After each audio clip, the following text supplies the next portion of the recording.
अस्सलाम वालेकुम dear friends, welcome to my YouTube channel वांगशन वन शॉट एफएफ।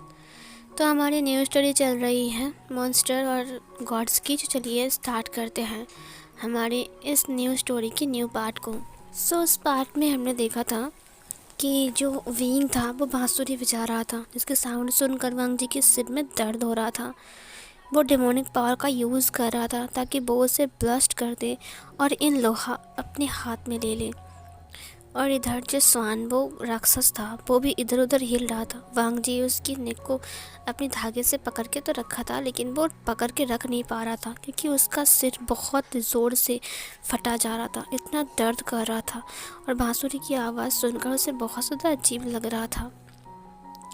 वहाँ पर बहुत ज़ोर से ब्लास्ट होती हैं, जहाँ पर वांग जी दूर जाकर गिरता है और उसकी टक्कर चट्टान से हो जाती है, जिसके कारण उसका जो हेड था वो बहुत ज़ोर से लगता है और वहीं पर ही बेहोश हो जाता है।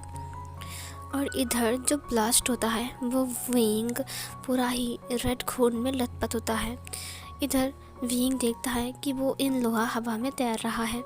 उसने अपने हाथ में लेते हुए कहा, मिल गया इन लोहा, और हमेशा हमेशा के लिए इस राक्षस को मुक्ति मिल गई। अब उसे इसे रक्षा करने की कोई ज़रूरत नहीं है। उसने वांग जी को देखा। उसके बाद वो अपने आप को क्लीन करता है क्योंकि उसके ऊपर पूरा ही ब्लड था। और फिर वो वांग जी को लेकर वहाँ से बाहर आने लगता है।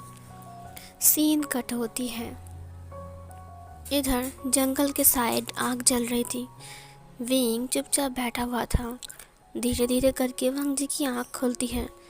जब वांग जी की आँख खुलती है तब वांग जी विंग को देखता है जो बैठकर कुछ पका रहा है।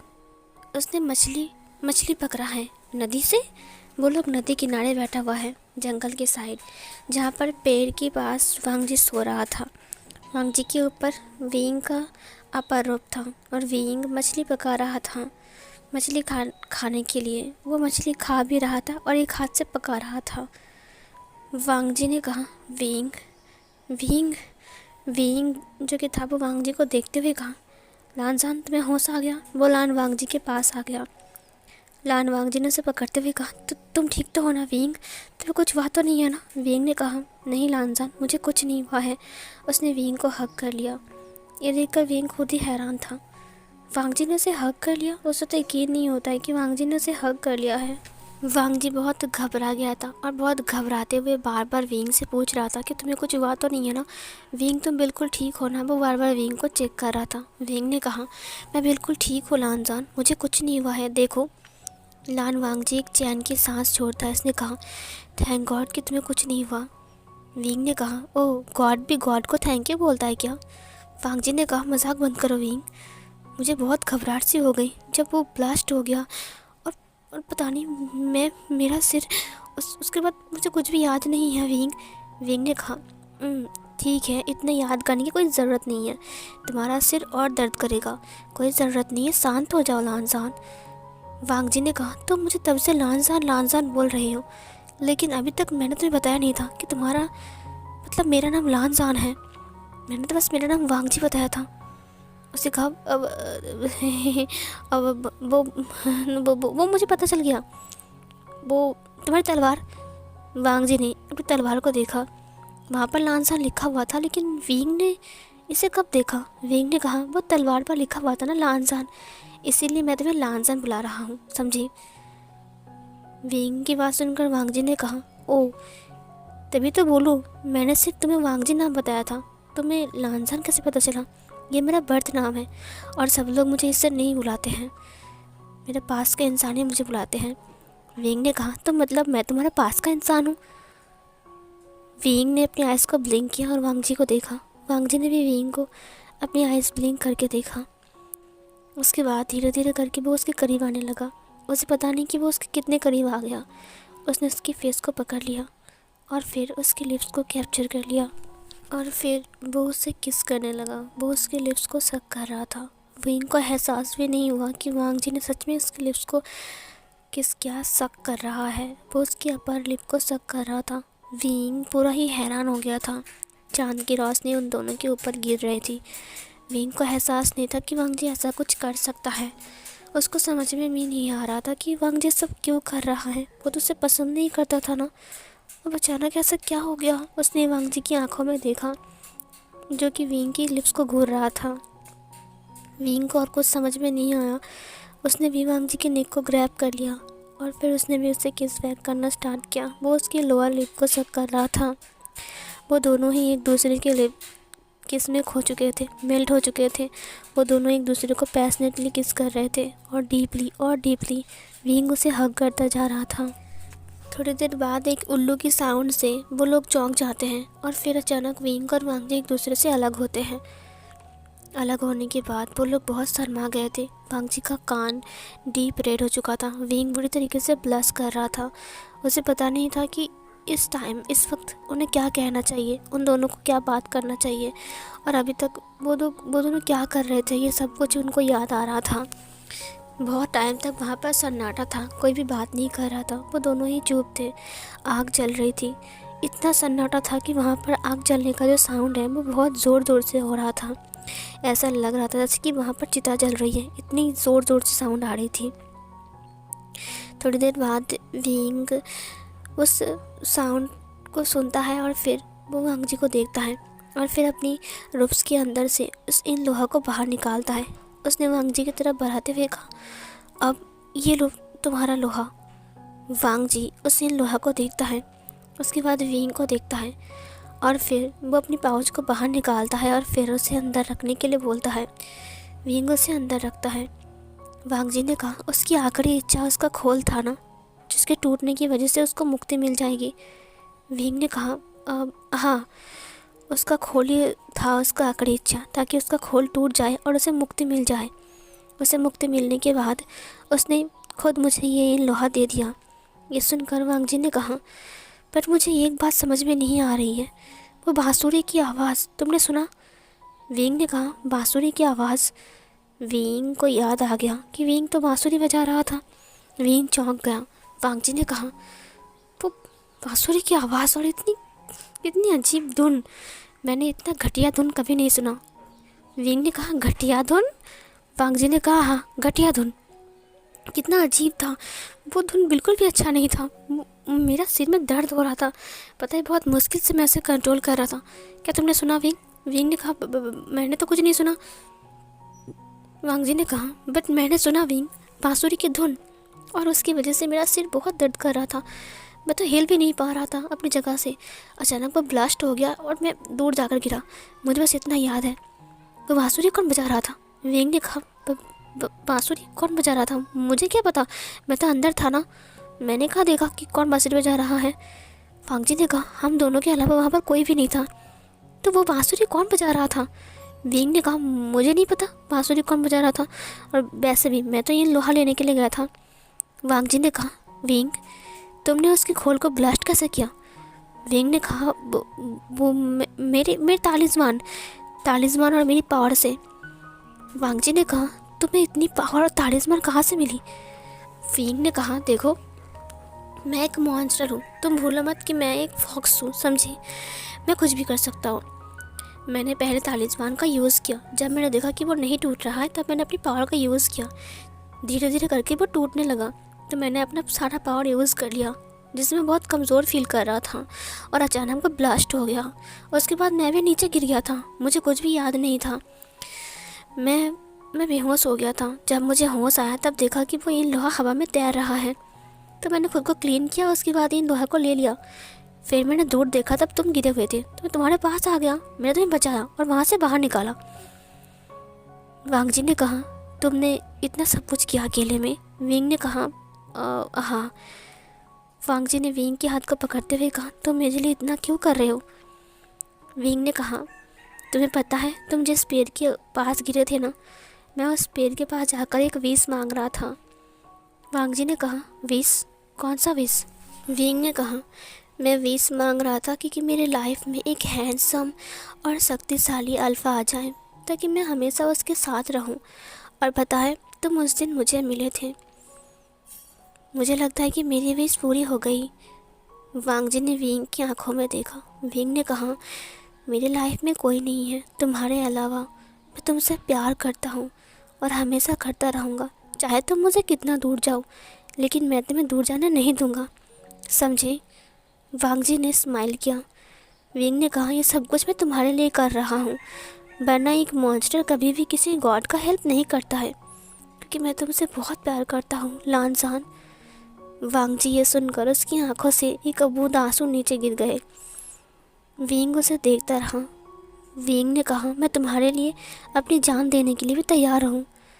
वांग जी को याद आया कि हमेशा जान पर खेलकर विंग ने उसकी जान बचाई। पता नहीं कितनी बार, ये कर्जा वो कैसे चुका पाएगा। उसने विंग को हग कर लिया। उसने कहा, अगर दोबारा ऐसा बोलोगे ना तो मैं तुम्हें बहुत मारूंगा, समझे।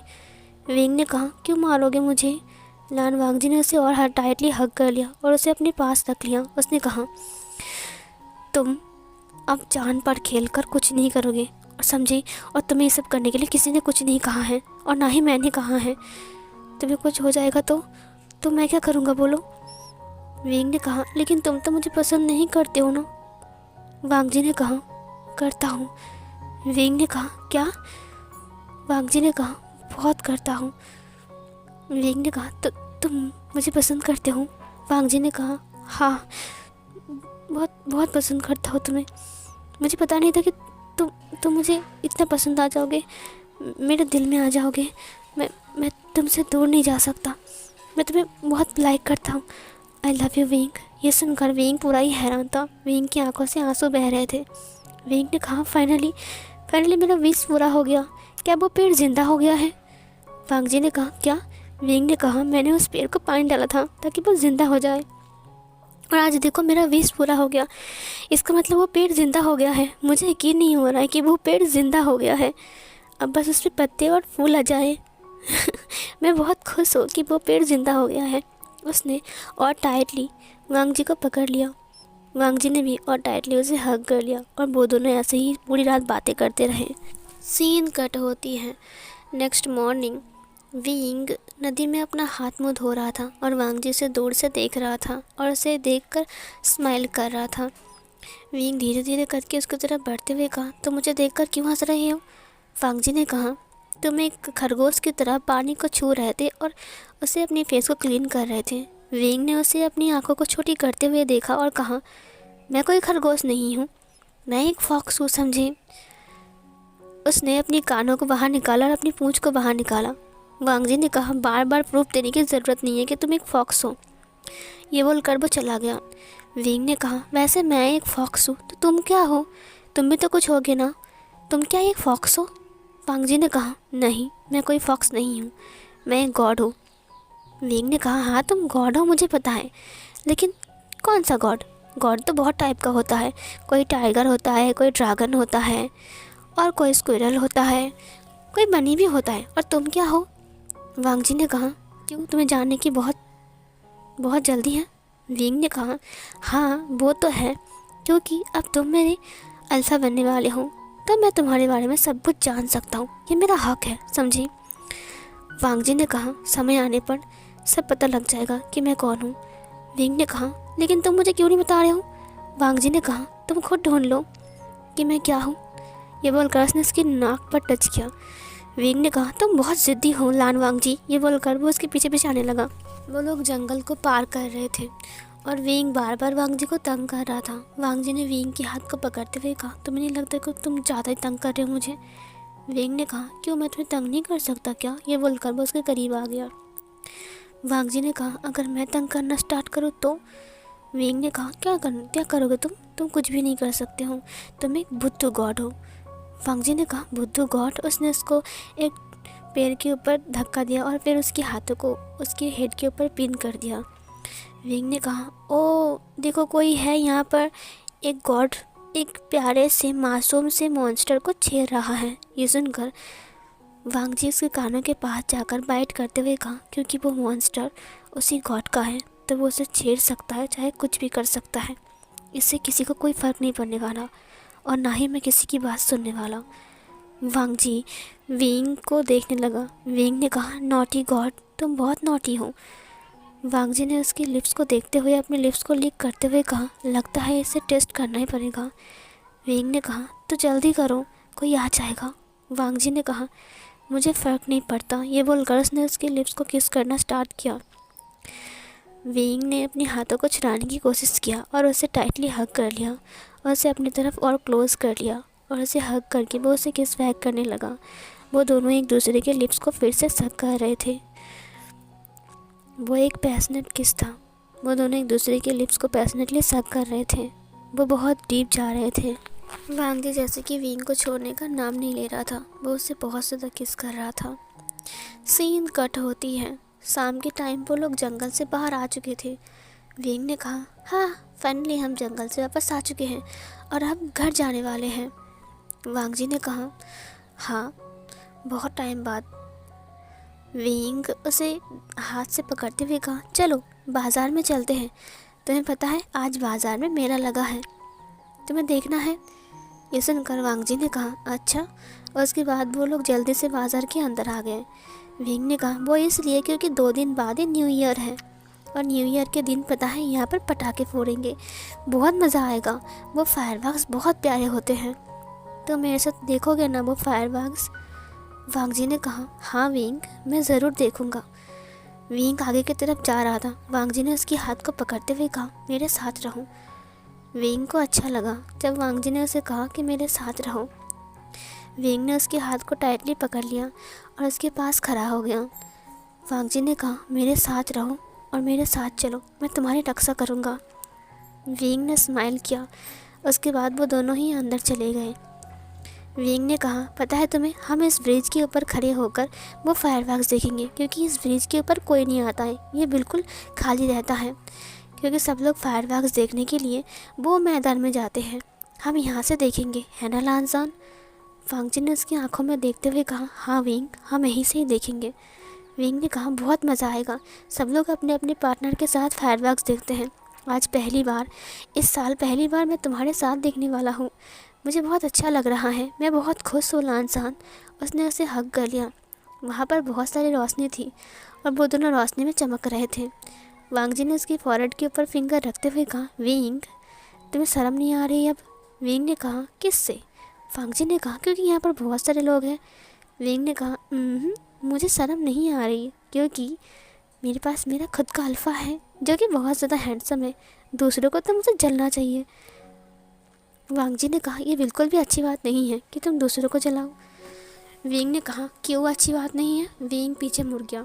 उसने कहा, चलो उस तरफ चलते हैं। उसके बाद उसने उसके हाथ को पकड़ लिया और उस तरफ चला गया। वहाँ पर एक दुकान में कुछ रुप्स बेच रहे थे। विंग ने वहाँ से कुछ हल्के फुल्के से रुप्स देखे। विंग को एक रुप्स बहुत ज़्यादा पसंद आया और विंग ने उस रुप्स को ख़रीद लिया। उसने वांग जी से पूछा, तुम्हें क्या चाहिए। वांग जी ने कहा, मुझे कुछ नहीं चाहिए विंग। विंग ने उस रुप्स को ट्राई करने के लिए कहा। वांग जी ने कहा, ठीक है तुम उसे ट्राई कर सकते हो। जब तक विंग ट्राई करने के लिए गया तब तक वांग जी वहाँ पर रखे हुए बहुत कुछ चीज़ें देख रहा था। वहाँ पर ओमेगास के लिए रिबन था और हेयर पिन भी था। विंग का रूप ब्लैक एंड रेड था, इसीलिए वांग जी ने उसके लिए रेड कलर का एक रिबन ले लिया और एक हेयर पिन भी ले लिया। उसके बदले उसे 2 सोने के सिक्के लग रहे थे, उसने 2 सोने के सिक्के भी दे दिए। उसके बाद विंग का जो रिबन था और जो हेयर पिन था वो अपने हाथ में लेता है। जब विंग बाहर आता है तब विंग उस रोप्स में बहुत ज़्यादा प्यारा लग रहा था। उसका ब्लैक एंड रेड कलर का रोप्स बहुत ज़्यादा जच रहा था उसके ऊपर। उसने वांग जी से पूछा, लानसान बताओ मैं कैसा लग रहा हूँ। वांग जी ने कहा, विंग तुम बहुत प्यारे लग रहे हो। उसके हाथ में रिबन और हेयर पिन देखकर उसने कहा, तुमने हेयर पिन और रिबन खरीदे हैं। वांग जी ने कहा, ये तुम्हारे लिए है विंग। उसने विंग के रिबन को पहना दिया उसकी बालों में, जिससे विंग और ज़्यादा खूबसूरत लग रहा था। वो रेड कलर का रिबन जैसे कि विंग के ऊपर खिल रहा था और वो रेड एंड ब्लैक कलर का जो पिन था, हेयर पिन, उसने उसे लगा दिया अच्छे से और विंग इस वक्त बहुत ज़्यादा खूबसूरत लग रहा था। वांग जी ने उसके फेस को पकड़ते हुए कहा, वाह विंग तुम कितने सुंदर लग रहे हो। ये सुनकर विंग ब्लश करता है। वांग जी उसे देखकर स्माइल करता है। विंग ने कहा, तुम्हें क्या चाहिए लानसान कि मैं तुम्हारे लिए कुछ खरीदूं। वांग जी ने उसे देखते हुए कहा, मुझे जो चाहिए था मुझे वो मिल गया है, अब मुझे और कुछ नहीं चाहिए विंग। विंग ने कहा, क्यों नहीं चाहिए और तुम्हें क्या मिल गया है। वांग जी ने कहा, सच्चा प्यार, मुझे तुम मिल गए हो विंग और मुझे और कुछ नहीं चाहिए, तुम्हारे अलावा मुझे कुछ भी नहीं चाहिए। विंग वांग जी की ऐसी बातें सुनकर इमोशनल हो जाता है और वो उसे हग कर लेता है। इसे देखकर सब लोग वहाँ पर ताली बजा रहे थे। वो दोनों यहाँ अलग होते हैं और फिर वहाँ से भाग जाते हैं शर्म के मारे। वांग जी ने कहा, तुम क्यों भागे? विंग ने कहा, सब लोग हमें देख रहे थे। वांग जी ने कहा, बट थोड़ी देर पहले तुमने कहा था कि कोई हमें देख ले तुम्हें इससे कोई फ़र्क नहीं पड़ता। विंग ने कहा, नहीं लानजान, ऐसी बात नहीं है। बाजार के सामने सब लोग ताली बजा रहे थे, मुझे शर्म आ गया। ये बोलकर उसने वांग जी के हाथ को पकड़ लिया। फिर उसने कहा, चलो लानजान, घर चलते हैं। वांग जी ने कहा, ठीक है विंग, चलो घर चलते हैं। उसके बाद वो लोग हाथ पकड़ के एक साथ जाने लगे। रात में जाते हुए वो दोनों काफ़ी सारे बातें कर रहे थे। वांग जी विंग के बारे में बहुत कुछ जान रहा था। विंग अपने बारे में बहुत कुछ बोल रहा था। चांद की रोशनी उन दोनों के ऊपर गिर रही थी। वो दोनों ही चांद की रोशनी में चमक रहे थे। उन दोनों का हाथ आपस में जुड़े हुए थे और विंग कूद रहा था, नाच रहा था चलते चलते। बट वांग जी बिल्कुल शांत था। वो ना ही कूद रहा था ना ही नाच रहा था विंग की तरह।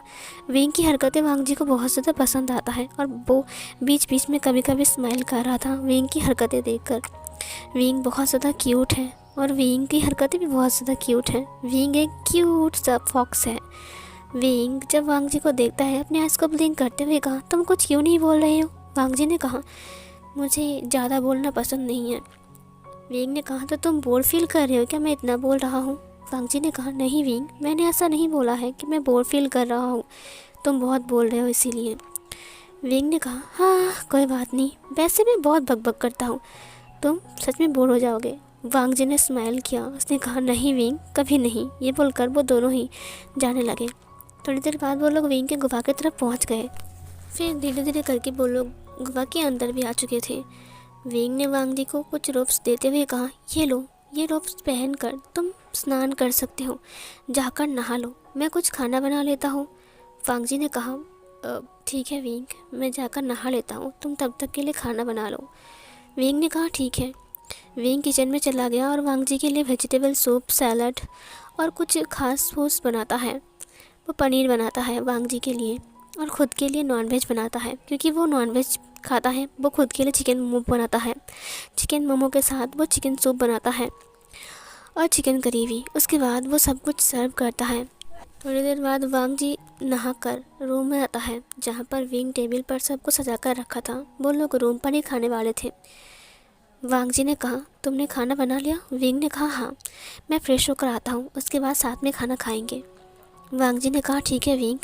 विंग फ्रेश होने के लिए बाथरूम में चला गया जहाँ पर उसने देखा कि वांग जी का पानी अभी भी जैसे का तैसा है।